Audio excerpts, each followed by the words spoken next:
16లో 4వ వంతు ఈ క్షేత్రంలో ప్రవేశించి పాతాళ గణపతి దగ్గరికి వచ్చి చెప్తే చాలు.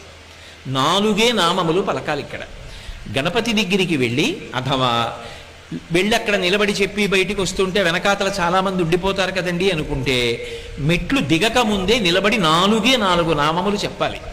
ఏమని చెప్పాలి అంటే గజాననారి అంటే ఏనుగు ముఖము కలిగినటువంటి అసురుడు, రాక్షసునికి శత్రువైనటువంటి వాడు. గజానన అంటే ఏనుగు ముఖం ఉన్నవాడు, అరి అంటే శత్రువు. గజాననారి ఏనుగు ముఖము కలిగినటువంటి రాక్షసునకు శత్రువైనటువంటి వాడా. అలాగే అగస్త్యుని చేత స్తోత్రము చెయ్యబడినటువంటి వాడా. కనీసం నామంగా అక్కర్లా, ఇలా చెప్పినా చాలు. మూడవది, పరమ భాగవతోత్తములైన వారు ఎవరుంటారో వాళ్ళ యొక్క ఈప్సితములను నెరవేర్చేటటువంటి లక్షణము కలిగినటువంటి వాడా. ఈ 3 నామములు చెప్తూ ఆయన యొక్క